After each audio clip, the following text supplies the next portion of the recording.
warahmatullahi wabarakatuh. Perkenalkan, kami dari kelompok 5 akan mempresentasikan hasil diskusi kelompok kami yang berjudul kebakaran. Pun anggota kelompoknya yaitu yang pertama ada Aisri, ada Willy, ada Silvi, ada Silvia, ada Sophie, Putri, Muhammad Alif, dan Dipani. Selanjutnya yaitu apa itu kebakaran? Kebakaran yaitu api yang tidak terkendali yang berarti di luar kemampuan dan keinginan manusia. Api tidak terjadi begitu saja tetapi merupakan proses kimiawi antara uap bahan bakar dengan oksigen dan bantuan panas. Teori ini dikenal sebagai segitiga api yaitu Firth-Trigel. Menurut teori ini, kebakaran terjadi karena adanya 3 faktor yang menjadi unsur api yaitu bahan bakar, fuel, sumber panas, heat, dan oksigen. Kebakaran dapat terjadi jika ketiga unsur api tersebut saling bereaksi satu dengan lainnya. Tanpa adanya salah satu unsur tersebut, api tidak dapat menyala. Teori ini dikembangkan oleh Hassler 1974. Menurut beliau, kebakaran disebabkan oleh 4 faktor, yaitu yang pertama bahan bakar, yang kedua bahan pengoksidasi, suhu, dan reaksi berantai. Yaitu penyebab kebakaran terbagi menjadi 3 faktor, yaitu yang pertama faktor manusia. Manusia sebagai salah satu faktor penyebab kebakaran, antara lain manusia yang kurang peduli terhadap keselamatan dan bahaya kebakaran, pemakaian tenaga listrik melebihi kapasitas yang telah ditentukan, kurang memiliki rasa tanggung jawab dan disiplin, dan adanya unsur-unsur kesengajaan. Nah, yang kedua yaitu faktor teknis. Nah, yang pertama proses fisik atau mekanis, timbulnya panas akibat kenaikan suhu atau timbulnya bunga api, misalnya kondisi instalasi listrik yang sudah tua atau tidak memenuhi standar. Yang kedua itu proses kimia. Nah, kebakaran dapat terjadi ketika penguatan bahan-bahan kimia berbahaya, penyimpanan dan penanganan tanpa memperhatikan petunjuk. Nah, yang ketiga yaitu faktor alam, yaitu salah satu faktor penyebab adanya kebakaran dan peledakan. Akibat faktor alam adalah petir dan gunung meletus yang dapat menyebabkan kebakaran hutan yang luas dan juga perumahan-perumahan yang dilalui oleh lahan panas dan lain-lain. Baik, selanjutnya kita masuk pada jenis-jenis kebakaran serta uraian, tahapan, atau fase kejadian kebakaran. Selanjutnya kita masuk pada jenis-jenis kebakaran. Poin yang pertama yaitu kita masuk pada kelas A, yang termasuk ke dalam kelas ini yaitu kebakaran pada bahan yang mudah terbakar biasa, misalnya kertas, kayu, maupun plastik. Cara mengatasinya yaitu bisa dengan menggunakan air untuk menurunkan suhunya sampai di bawah titik penyulutan atau menggunakan halogen untuk memutuskan reaksi berantai kebakaran. Yang kedua yaitu kelas B. Kebakaran pada kelas B ini adalah yang melibatkan bahan seperti cairan kombustibel dengan cairan flammable seperti bensin, minyak tanah, dan bahan serupa lainnya. Cara mengatasinya dengan bahan foam. Selanjutnya yaitu kelas C, titik api yang berasal dari permasalahan arus listrik seperti korsleting atau arus pendek. Untuk mengatasinya menggunakan bahan pemadam kebakaran non-kondusif agar terhindar dari sengatan listrik. Atau dapat menggunakan APAR dengan jenis karbon dioksida atau CO2 atau dry powder. Yang selanjutnya yaitu kelas D, kebakaran pada bahan logam yang mudah terbakar seperti titanium, aluminium, magnesium, dan kalium. Cara mengatasinya yaitu dengan powder khusus kelas ini. Dan yang terakhir yaitu kelas K, berasal dari minyak goreng atau lemak yang terlalu panas, biasanya di dapur. Pemadamannya menggunakan bahan kimia basah atau alat pemadam api yang dirancang khusus untuk minyak masak. Selanjutnya yaitu tahapan atau fase kebakaran. Yang pertama yaitu fase inisiasi. Pada fase ini, kebakaran dimulai dari sumber penyulut seperti percikan api atau panas yang cukup untuk menyalakan bahan bakar. Api biasanya masih kecil dan mudah dipadamkan pada fase ini jika tindakan cepat diambil. Yang kedua yaitu fase pertumbuhan. Api mulai menyebar dan menyulut bahan-bahan di sekitarnya.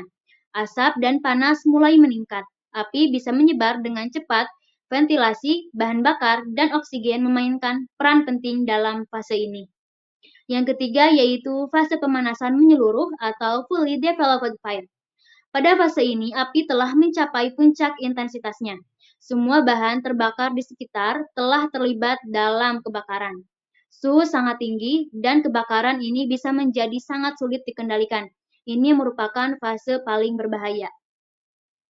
Selanjutnya yaitu fase peluruhan atau decay. Fase ini terjadi ketika bahan bakar mulai habis dan api perlahan-lahan menurun. Namun, fase ini juga bisa tetap berbahaya karena potensi api kembali menyala atau reignition jika masih ada panas dan oksigen yang cukup. Klasifikasi bahaya kebakaran menurut Perda DKI Jakarta tahun 2008 terdiri dari 1. Bahaya ringan. Yang dimaksud bahaya kebakaran ringan ialah hunian.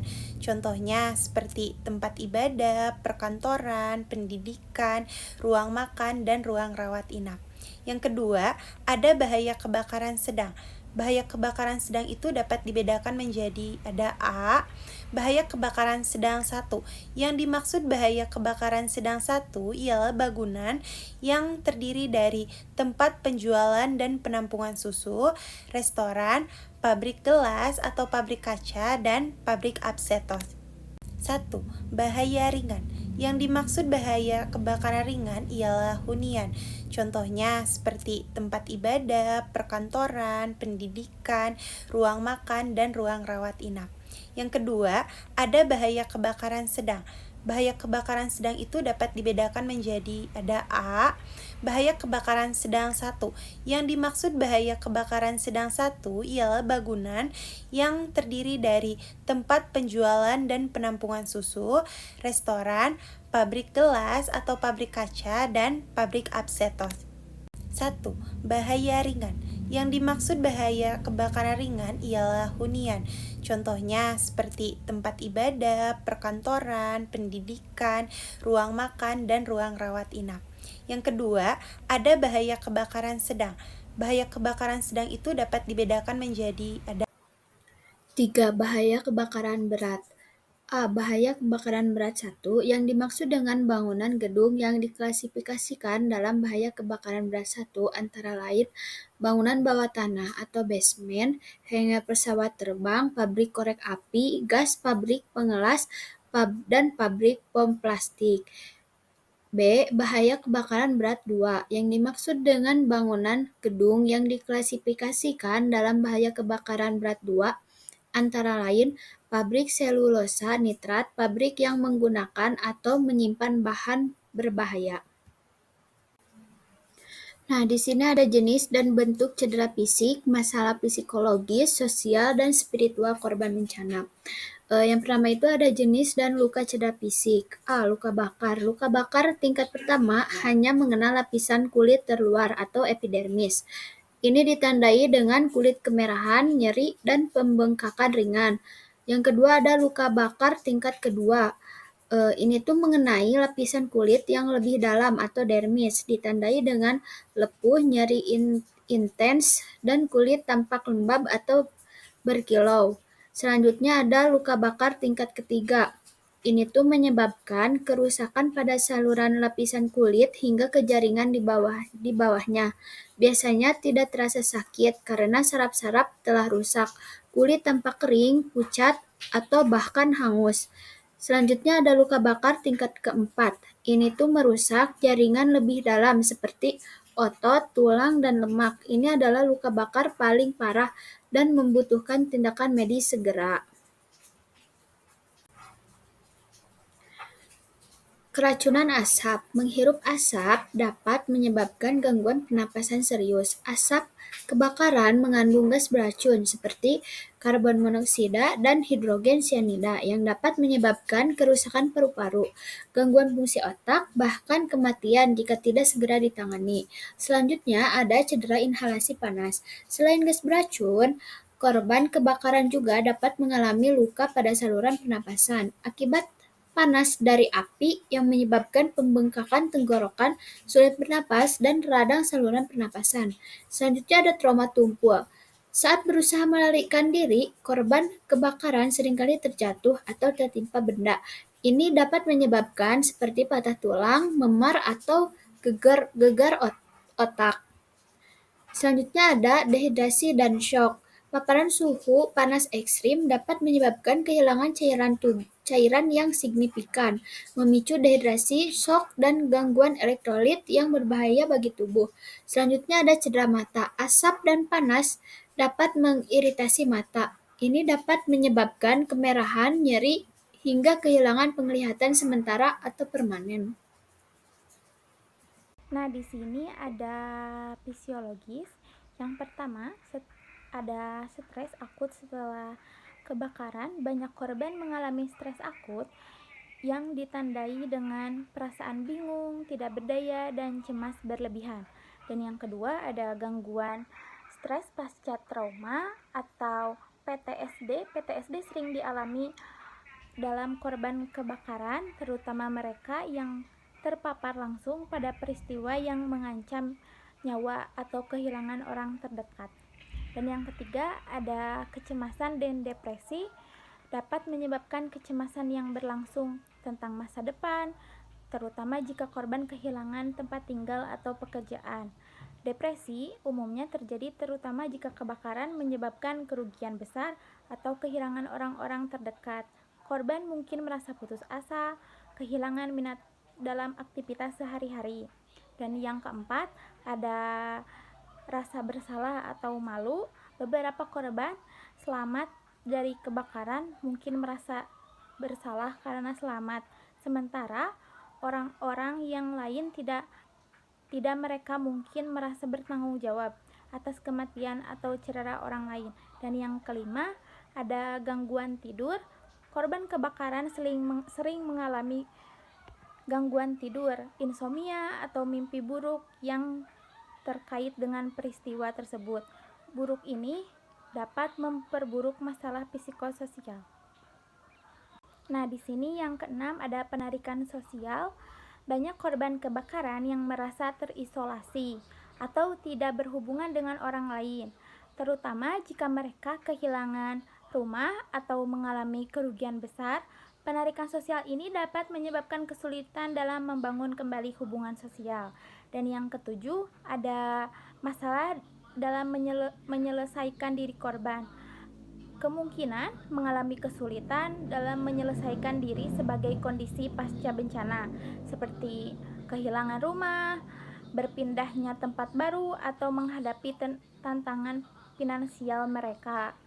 Mungkin merasa tertekan dan cemas. Dan yang kedelapan, ada dampak pada anak-anak yang menjadi korban kebakaran, seringkali menghadapi ketakutan yang mendalam, seperti masalah tidur atau perubahan perilaku seperti regresi kembali ke perilaku yang lebih muda, ketergantungan berlebihan pada orang tua, atau kesulitan dalam sekolah. Sini yang ketiga ada sosial. Yang pertama, kehilangan komunikasi jaringan sosial. Kebakaran dapat merasakan korban kehilangan rumah, komunikasi mereka yang menyebabkan hilangnya jaringan sosial. Dan yang kedua, ada disrupsi keluarga korban. Seringkali mengalami tekanan besar, terutama jika terjadi kehilangan anggota keluarga, cedera patah, atau kerugian material. Dan yang ketiga, ada perubahan status ekonomi sosial. Kehilangan rumah, aset kebakaran seringkali menyebabkan kerugian status sosial atau ekonomi. Dan yang keempat, ada penarikan diri dan sosial. Beberapa korban mungkin merasa terisolasi karena pasca sosial, baik karena trauma yang merasa alami maupun karena kehilangan tempat tinggal dan pekerjaan. Dan yang kelima, ada stigma dan diskriminasi. Dalam beberapa kasus korban kebakaran yang kehilangan rumah serta benda mungkin menghadapi stigma atau diskriminasi dari masyarakat, terutama jika mereka tinggal di tempat pemukiman. Baik, di sini ada spiritualnya. Yang pertama yaitu krisis keyakinan. Beberapa korban mungkin mengalami krisis spiritual, mempertanyakan keyakinan mereka atau merasa ditinggalkan oleh Tuhan akibat penderitaan yang mereka alami. Perasaan ini bisa muncul akibat dari penderitaan yang dirasakan sangat berat atau menguji keimanan mereka. Kondisi ini dapat menimbulkan kebingungan dan kecemasan, membuat korban merasa tidak lagi adanya pegangan spiritual yang kuat. Kemudian pada poin yang kedua, kehilangan harapan bencana bisa membuat korban putus asa, kehilangan makna dalam hidup, atau kesulitan menemukan tujuan di tengah kehancuran. Bencana seringkali menyebabkan korban merasa putus asa, terutama saat mereka kehilangan orang yang dicintai, harta benda, atau keamanan yang dulu mereka miliki. Untuk poin yang ketiga itu ada kebutuhan akan dukungan spiritual. Banyak korban yang mencari dukungan spiritual melalui agama atau keyakinan untuk memberikan mereka harapan, ketenangan, dan kedamaian batin selama masa pemulihan. Dukungan spiritual ini dapat membantu korban mengatasi perasaan takut, cemas, atau kesedihan, serta memperkuat semangat mereka untuk bangkit kembali nantinya. Dan yang poin terakhir yaitu ada ritual keagamaan yang terganggu, kehilangan tempat ibadah, atau terganggunya praktik keagamaan juga dapat mempengaruhi kesejahteraan spiritual korban.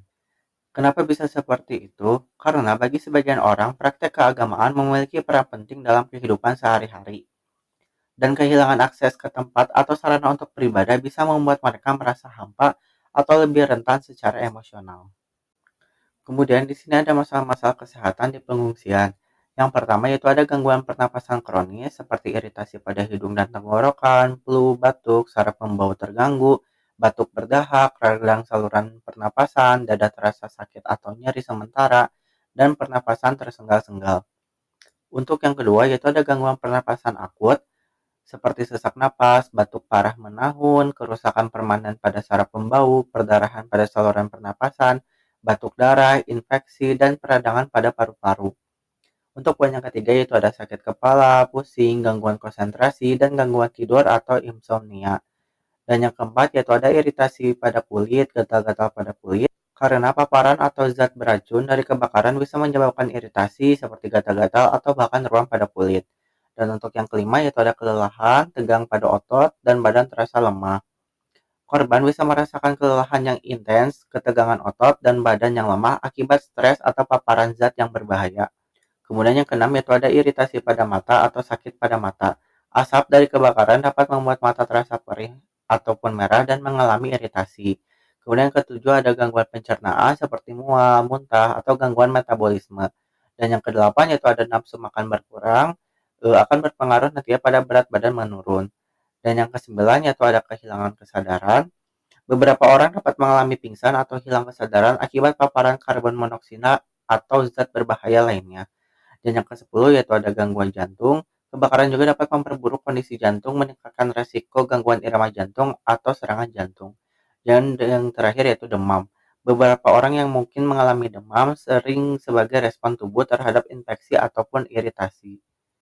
Untuk judul yang selanjutnya yaitu ada penilaian sistematis sebelum, saat, dan setelah bencana pada korban, survivor, populasi rentan, dan berbasis komunitas.